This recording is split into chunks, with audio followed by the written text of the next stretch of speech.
Welcome to Monitoring Reclaimed Water Chlorine Levels at the University of Florida Trio Center. My name is Ariel Williams, and I will be presenting this topic on how we take care of our wildlife here at the Trio Center. The Trio Center has been in Gainesville for over 40 years. Our pond is to monitor various chemicals inside of the water. In this presentation, we will be discussing how we sample and monitor for chlorine levels, both free and total chlorine. What we are looking at on the screen right now is the optimal levels of the chemicals inside of the pond that will not harm the species inside of the pond or cause any fish kills. As you can see, we like to maintain a chlorine level of less than 0.05 milligrams per liter. So how do we sample for free and total chlorine here?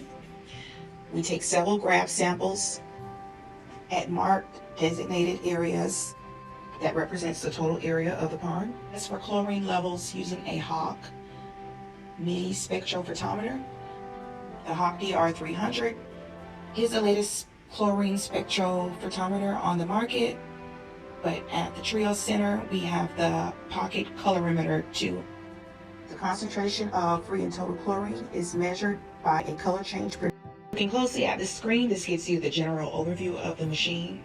It has an instrument cap, a cell where you put the samples at. These are the two reagents used when running the tests. We have DPD total chlorine reagent, DPD free chlorine reagent. Shown here are the calibration standards. There's a blank, and 3 other calibration standards from low to high range. The highest absorbent range on the machine is 2.5 milligrams per liter, if I am not mistaken. Shown on the screen is the general setup. You see 2 separate sample cells, one for free chlorine, one for total chlorine, the DPD packets, and the Hawk Pocket Colorimeter.